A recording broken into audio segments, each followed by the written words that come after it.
Bienvenido una vez más a otro episodio de Bicha y Cine, su podcast donde se habla de películas mientras se ve bicha. Soy Ernesto Valle, su anfitrión. Gracias a quienes nos escuchan otra vez y un fuerte abrazo para quienes se animan a hacerlo por primera vez. En este episodio, mi amiga Fernanda Celedón me acompañó para hablar de una peli que yo creo un poco subvalorada y que está al alcance de todos aquellos que tienen Netflix. Recuerden que pueden interactuar con nosotros a través del Twitter o nuestro Instagram, donde subimos contenido especial sobre los capítulos y otras loqueras que se nos ocurran y vayan apareciendo. Nos pueden encontrar como @bichaycine. Si quieres apoyar esta iniciativa, puedes dejarnos una buena reseña si la plataforma lo permite, o también puedes meterte a rateitpodcast.com/bichasycine para saber cómo ponernos 5 estrellas en la plataforma que guste. Si es mucha onda eso, suscríbete o compartí en redes sociales que nos escuchaste. Eso ayudaría a que otras personas como vos descubran este podcast. Si quieres participar en alguno de nuestros episodios, puedes dejar un mensajito de voz en nuestro perfil de Anchor. En la descripción del episodio está el link. Y si ya llegaste a ese sitio y tu corazón es bien bondadoso, dale clic al botón de support y apoyarnos mensualmente con una donación que puede ser de $1 al mes, 5 o 10. Vos sabes, hay que beber en lo fino y seguir haciendo esto. Ahora un mensaje para esas personas que quieren hacer un podcast pero no saben precisamente cómo hacerlo. Hacer un podcast ahora es mucho más fácil. Todo lo que necesitas es Anchor. Esta es una herramienta web totalmente gratis que te permite subir audio, grabarte, invitar amigos a que se unan a tu conversación, ponerle música e incluso editarlo. Puedes utilizarlo ya sea desde tu computadora o un celular. De verdad es súper fácil. Además, ellos se encargan de distribuir tu podcast por las principales plataformas como Spotify, Google Podcasts, entre otras. Si se animan, descarguen la aplicación Anchor o visiten anchor.fm para comenzar. Bueno, dejando ya el anuncio comercial, vamos a comenzar.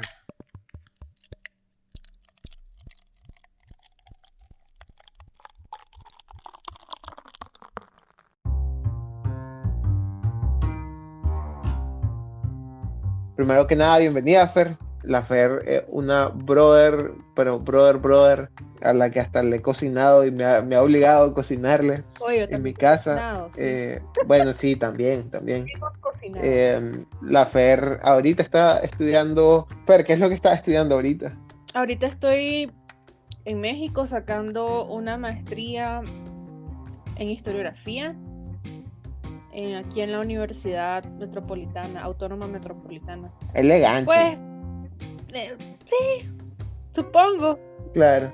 Y nada, antes de que la Fer se fuera a México, ya andábamos como esta onda, ¿no? De ver películas y como tratar de cultivarnos un poco más como la idea de ver buen cine, ahí con cierto sujeto de nombre Yader Velázquez, que nunca se apareció, pero parte de eso, pues como teníamos como esta intención, ¿no? De ver películas. Y bueno, lo que nos ha dicho la Fer es que la Fer estudió filosofía e incluso llegó a dar clases de estética. En la Escuela Nacional de Artes Plásticas di como un semestre y 2 meses más. Y sí, fue una experiencia toda ni dar clases, la verdad, solo que cuando te encontrás en una situación en la que no hay condiciones para los procesos de formación y aprendizaje, se vuelve tenso todo, se vuelve complicado. Pues vamos a tener a la Fer en este capítulo que se lo estamos dedicando de manera bien improvisada a Lázaro Fliss de Alice Rohrwacher, o como se llama, ahí nos disculpan nuestro fluido alemán o italiano. Está disponible en Netflix y trata... ¿De qué trata, Fer, la película? Bueno, trata de, digamos, esta comunidad en un sector bien rural de Italia que se dedican pues al trabajo del campo y nada, pues es una comunidad que es interesante cómo al inicio de la película uno no se da cuenta o no percibe muy bien la temporalidad en la que está pues planteada, digamos, la narrativa, porque precisamente al ser una comunidad tan remota sigue funcionando pues con todas estas dinámicas y estas dinámicas cotidianas pues de la vida del campo, digamos. Entonces esta comunidad que está como de alguna forma esclavizada por esta marquesa o esta condesa que los ha envuelto a ellos o los ha engañado diciéndoles que todavía existe pues este tipo de tratos feudalistas entre grandes señores a las que los sectores o las comunidades rurales tienen que rendirles cuentas pues sobre su producción, sobre su actividad económica. Entonces, pero por alguna razón sucede algo en la película, ya casi a la mitad, en la que estas personas se dan cuenta que han sido engañadas toda su vida y logran pues entrar a la ciudad y darse cuenta pues de que todas esas políticas tienen como más de 50 años o no sé cuántas decenas de años de haber expirado y de que esta persona básicamente lo estaba esclavizando, pues un caso de esclavización ahí bien extraño en la época posmoderna. Y hay un personaje en específico que es el personaje principal de la película, que es Lázaro, que él siento que encarna muchas cosas. O sea, es una metáfora bien interesante para explicar muchas cosas. Número uno. Obviamente, discúlpame que te interrumpa. Obviamente, creo que cuando uno ve como a Lázaro, piensa que es como un personaje como medio autista. Creo que incluso lo joden al maje, como tu misma familia lo jode como diciéndole como que él es como una cabra, como un buey. No me acuerdo cuál es la frase que usan, pero o sea, lo ven como una persona o como un ser de carga, pues un ser que pueda hacer cuestiones de fuerza bruta, más no intelectuales, digamos. Oh, well. Sí, digamos que este personaje es como interesante porque él representa de alguna forma la figura pues de la víctima de explotación, pero una explotación que viene dirigida de diversos lugares, pues. Incluso como vos estás diciendo, pues de su misma familia, que se burlaban y se mofaban de él, pero que también le echaban como más trabajo encima para poder de alguna forma ellos librarse de ciertas tareas, pues entonces él se cargaba muchísimo al final. Y es interesante porque él nunca se queja de ese tipo de trato que le dan, ni de esa explotación. Es como su forma de percibir el cariño también, como el cariño y el trato de la gente. Se sabe víctima, pero al mismo tiempo siento que hay una especie de romantización, ¿no? de esa posición de víctima y una cuestión también de la lealtad familiar que es como bien presente al menos en esa primera parte de la película. Y además vos ves al personaje a lo largo de no sé si son más de 2 horas los que dura la película, no tengo el dato específico ahorita, pero ves cómo mantiene, digamos, un temperamento bien estable, por así decirlo, incluso a través del tiempo, que es como el mismo temperamento de querer como vincularse con la gente de forma súper tierna, no decir no. Es un personaje que nunca dice que no, que intenta ayudar de manera demasiado comprometida a las personas que él ve que tienen problemas, que están a su alrededor, ya sea familia o amigos. Y pues eso, pues como la cuestión del amor incondicional encarnado en un personaje, pues y de una persona que siempre está dando y dando y dando a los demás sin exigir, sin poner límites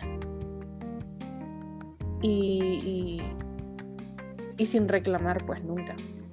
Además, el único personaje que nunca cambia físicamente, sí. Pues. Hay un punto ahí de inflexión a la mitad de la película, por eso es que estamos hablando también o al menos yo estaba mencionando pues que en esta primera parte se dan los hechos en la película de esta forma, pero que la película básicamente está dividida en dos partes, una parte digamos que es de la vida en el campo de esta comunidad, de esta familia campesina, y luego se da como un evento a mitad de la película que cambia, digamos, el curso de la historia, que es cuando la familia entra en la ciudad y se da cuenta del tiempo en el que están viviendo, de que estaban violentando sus derechos civiles y de que estaban siendo explotados por esta marquesa. Entonces, ahí es bien interesante, como a nivel también de fotografía, hay un contraste bien fuerte entre el tratamiento del color y de la fotografía en la primera parte, que es como tonos muy cafés, ocres, amarillos, una iluminación bien fuerte, una sensación pues de un sol todo el tiempo súper fuerte, y luego después de este giro que da en la mitad hay como un cambio pues hacia un tratamiento del color más dentro de tonos azules, grises, y está como atmósfera súper industrial, súper oscuro todo. Entonces eso tiene que ver mucho, pues no es como una cuestión casual, sino que está muy bien ensamblado con la historia que se cuenta y con el desarrollo del personaje también, de un personaje digamos que el tiempo no pasa por él y que llega a la ciudad siendo el mismo campesino de 20 y tantos años y que está como pisando una temporalidad a la cual él ya no pertenece, pues. Y no solo una temporalidad, sino también un sitio.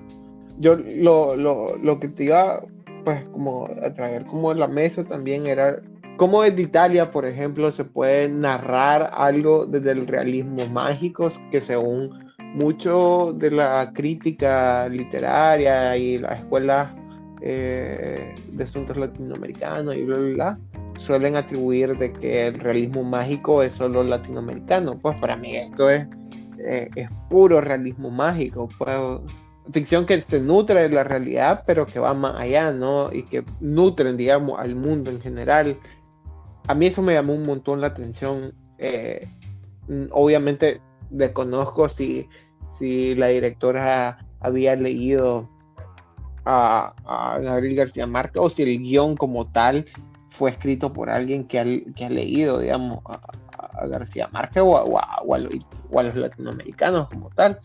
Pero sí, fíjate que a mí en general, una película que digamos vos vas a ver y va a decir como es la película que quiero ver un viernes por la tarde para estar bien tranquilo. Yo creo que es una película que merece como mucha atención, que merece dedicarte a contemplarla, a disfrutarla y a eso, pues, como a la idea de asistir al cine a ver una realidad, que es como, en teoría, como la función más primitiva del cine.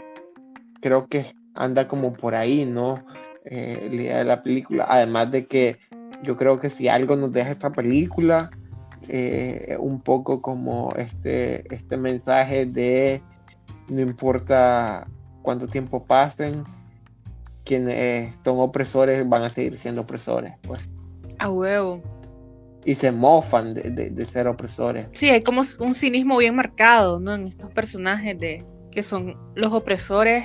Se ve muy, muy claramente, digamos, primero en este personaje que es la marquesa, esta mujer que explota a la familia de Lázaro, a toda la comunidad, y cómo ella se mofa, pues, de ser superior porque ha encontrado la forma de enriquecerse a partir de la explotación de sujetos que ni siquiera están conscientes, pues, de que están siendo explotados, claro. y de que esas políticas de esclavitud básicamente ya se abolieron hace demasiado tiempo, pero que sin embargo, precisamente porque ellos viven en ese sector tan remoto, tan rural, no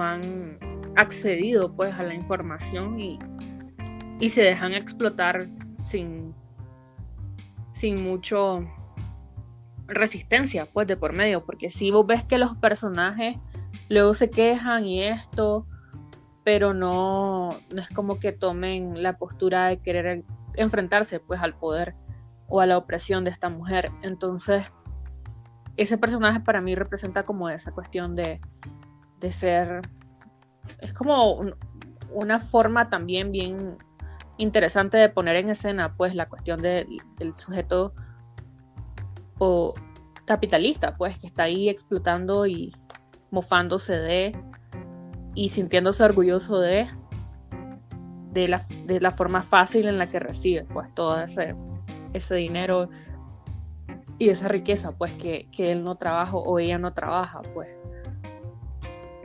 Y luego también lo ves en personajes. Es bien interesante porque la película tiene una cuestión bien tuani de no romantizar tampoco la pobreza.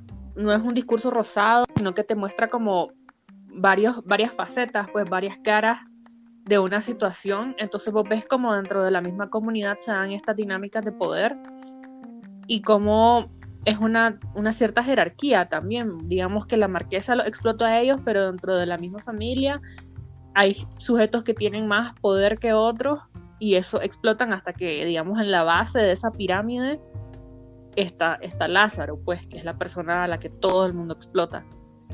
Entonces,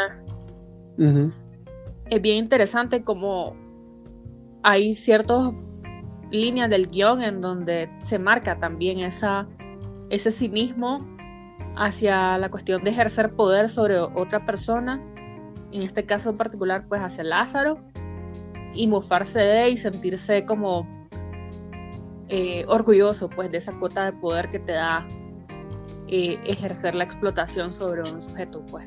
También a mí me parece, Tuani, lo que dijiste sobre la cuestión del realismo mágico o la presencia de ciertos elementos dentro de la narrativa que son bien de este tipo de literatura pues de que hace cierta como reminiscencia, ya sea, qué sé yo, pues en este caso creo que el ejemplo más claro es García Márquez, pero también, ¿por qué no?, ciertos relatos de José Donoso. Y sobre todo en la cuestión del tiempo, pues, y de cómo, pues, el personaje de Lázaro hace una especie de viaje en el tiempo cuando queda inconsciente por X motivo, ¿no?, en el campo, y se traslada a, no sé, 20 años después de donde estaba. Entonces, eso me pareció súper tuani, pero también me pareció muy interesante la cuestión de Lobo de Gubia y pues esta historia, ¿no?, de San Francisco que intenta integrar al lobo a la comunidad de Gubia porque los ciudadanos o las personas de Gubia vivían con el temor constante de que el lobo lo asesinara. Entonces él, a través de la comunicación y el cariño que le ofrece al lobo, entonces el lobo se integra a la comunidad. Entonces ese relato me parece que está bien utilizado como recurso, no sé, como recurso dentro del guión y como también hay una especie de contemporanización del relato, pues, en la historia de Lázaro. Y ya dentro de la construcción, no sé si casi que arquetípica del personaje, esta cuestión del santo, pues, y de cómo él está constantemente donando o ayudando o apoyando, y hay como una referencia bien tuani, pues, a la santidad en ese sentido, pues, utilizando esta figura de San Francisco de Asís. Fer, yo generalmente en cada capítulo pregunto 3 cosas: ¿qué es lo bueno de la película? ¿Qué es lo malo de la película? Y ¿con qué secuencia te quedas? Así que yo siento que el tema de la pobreza está planteado de una forma bien original, que en ningún momento ves lo que te decía anteriormente, esta romantización pues de la pobreza, y casi que digamos el tratamiento tradicional que se le da al tema de la pobreza es de convertir al pobre o a la víctima de explotación en una especie de héroe o de santo, sino que aquí ves como diferentes matices de lo que es la pobreza. Claro. Hablando de pobreza estructural, pues. Entonces, siento que es una forma bien diferente y original de abordar este tema, y de que propone y que pone en discusión la película muchas cosas, además del tema de la pobreza, pues pone en discusión la cuestión de el contraste entre la vida del campo y la vida de la ciudad, los ritmos de los tiempos que se llevan en estos diferentes lugares, y muchísimas cosas. O sea, siento que tiene como una gama bien amplia de temas que, si bien se centra, digamos, en el personaje y hay como una intención bien marcada, pues, de que el personaje sea como el eje del cual se propone una discusión bien, bien amplia. Eso sería lo bueno para mí, pues. Claro. Para mí, fíjate que en general, yo siento, primero, obviamente, que es una película subvalorada, en el sentido de que siento que muy poca gente ha hablado como lo merece esta película. Eso por un lado. Y por el otro, yo creo que lo bueno de esta película, en parte, está en el sentido de que para quienes disfrutan el cine como algo más allá de películas de acción, como películas de comedia, chick flick y demás, podrían encontrar en la película, digamos, una experiencia con muchas capas, digamos, de sentimiento, de sentido, de significado y demás. Entonces, eso por un lado. La fotografía es brutal. Para mí, yo creo que eso es lo mejor de la película, acompañado, ¿no?, con esta resignificación, que era un poco lo que vos explicabas, ¿no?, de un mito, o de una historia, de una narrativa misma. Yo creo que ahí está como lo más interesante de la película, como ese recurso y esa invención de un guión que en apariencia comienza como muy costumbrista, si se quiere, pero luego evoluciona a algo más pensado, digamos. Eso en resumen. A menos a mí me queda la impresión de que como que el guión queda bien justificado, pues, a través de los diferentes recursos, del tratamiento del color, de la fotografía, y como que queda bastante bien justificado, como bien sólido. Pero sí siento que el final de la película, yo entiendo que haya una metáfora de por medio y una reflexión como final, pero siento que muchas veces estos finales, como, no quiero spoilear ni nada, yo sé que estoy al suave de lo que estoy haciendo, pero sí siento que ver un final un poco más consistente. Pero de ahí, no sé, realmente a mí me encantó la película, no podría decirte que hay algo como concretamente malo, pues, en ella. A mí el ritmo de repente me cansó un poco. Y una película como tan contemplativa, digamos, larga para lo que estamos acostumbrados a ver, como película de hora y media, película de hora y 45, ya 2 horas 10 ya de repente como que le pesa. Sin embargo, más el final para mí es como, el final es lo más realismo mágico que existe, en ese sentido, pues. Y eso es lo que a mí, digamos, me gustó un montón. Ahora te pregunto, ¿con qué secuencia te quedas de la película? Esa pregunta es difícil. Mira, yo me quedo fácil con esta escena de la familia caminando entre el río y que le encuentra la pesca. Eso Sí, me pareció muy lindo. Esa escena es muy bonita. Que ellos tenían miedo de cruzar, cierto. A mí me gustan mucho también las escenas de él caminando, subiendo como este cerro. Hay muchos como planos generales bien bonitos, y y que retratan pues como la atmósfera y la naturaleza muerta de una manera bien artística también. Pues o las escenas Claro. de la vida cotidiana en el campo, pues que son muy bonitas, pero Ujú. que son abordadas también de forma muy poética. Fer, muchísimas gracias de verdad por estar en este episodio. Te vamos a tener pronto de vuelta para hablar de una película más desentendida.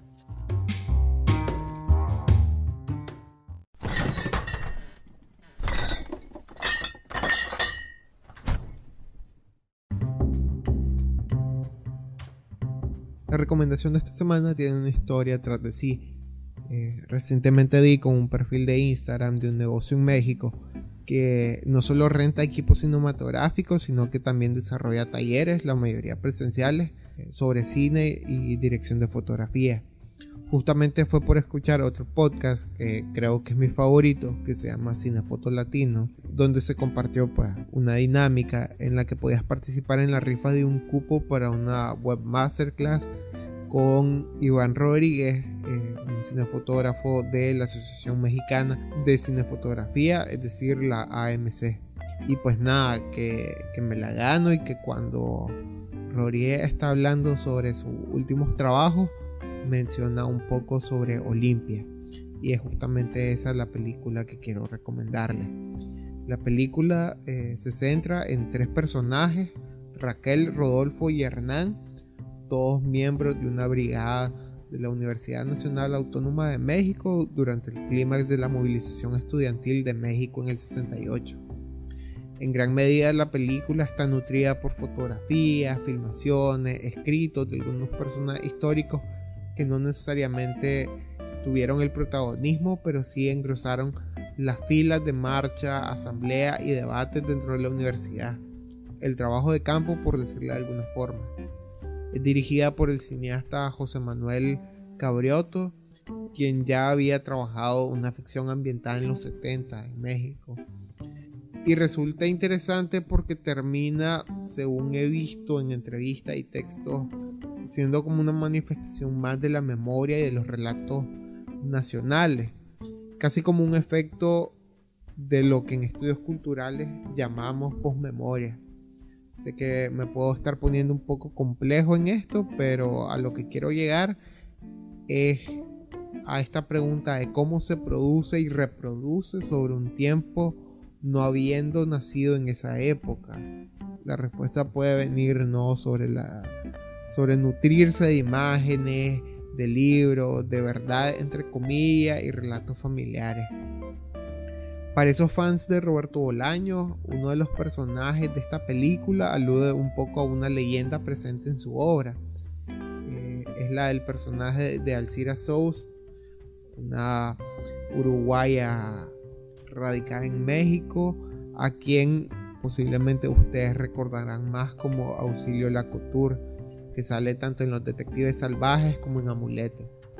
La película, como artefacto artístico, además hace como un bonito guiño al tema colectivo estudiantil, pues fue intervenida su imagen y la fotografía como tal de Iván Hernández a través de rotoscopia, que fue desarrollada, ¿no?, con más de 150 estudiantes, creo, de una facultad de diseño y arte.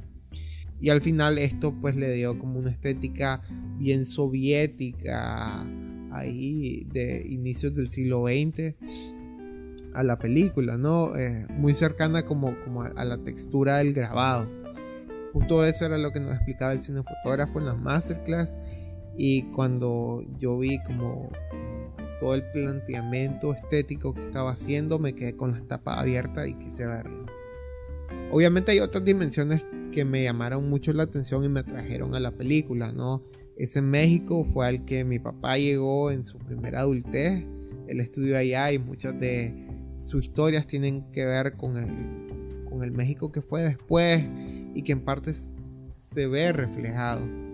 Y obviamente el ser una historia sobre la opresión del estudiantado y del pueblo a través de un brazo armado del Estado que persigue, asedia y violenta, pues me recuerda a cierto país en medio de América que comienza con una N y termina con Nicaragua. Ustedes saben. Y nada, gracias por escuchar este episodio. Yo sé que está teniendo una duración un poco más larga de lo que veníamos haciendo, pero se disfruta, creo, y espero que te haya gustado. Recordar lavarte las manos, ver películas y tirarte una bicha para relajarte esta semana. Te recuerdo que si quieres apoyar a Bicha y Cine, puedes dejar una buena reseña en cualquiera de las plataformas que utilices, si lo permite, ponernos 5 estrellas si podés, suscribirte o compartir en redes sociales. Ahora, si querés que de verdad seamos Bicha y Cine y no sé, joyita VIP o algún guarito al highball, podés meterte en el Anchor del podcast y hacer una donación mensual. Y ahí es mejor pedir que robar. Hasta la otra semana. Chao. Bienvenido una vez más a otro episodio de Bicha y Cine, su podcast donde se habla de películas mientras se ve bicha. Soy Ernesto Valle, su anfitrión. Gracias a quienes nos escuchan otra vez y un fuerte abrazo para quienes se animan a hacerlo por primera vez. En este episodio, mi amiga Fernanda Celedón me acompañó para hablar de una peli que yo creo un poco subvalorada y que está al alcance de todos aquellos que tienen Netflix. Recuerden que pueden interactuar con nosotros a través del Twitter o nuestro Instagram, donde subimos contenido especial sobre los capítulos y otras loqueras que se nos ocurran y vayan apareciendo. Nos pueden encontrar como @bichaycine. Si quieres apoyar esta iniciativa, puedes dejarnos una buena reseña si la plataforma lo permite, o también puedes meterte a redditpodcast.com/bichasicine para saber cómo ponernos 5 estrellas en la plataforma que guste. Si es mucha onda eso, suscríbete o compartí en redes sociales que nos escuchaste. Eso ayudaría a que otras personas como vos descubran este podcast. Si quieres participar en alguno de nuestros episodios, puedes dejar un mensajito de voz en nuestro perfil de Anchor. En la descripción del episodio está el link. Y si ya llegaste a este sitio y tu corazón es bien bondadoso, dale clic al botón de support y apoyarnos mensualmente con una donación que puede ser de $1 al mes, 5 o 10. Vos sabes, hay que ver en lo fino y seguir haciendo esto.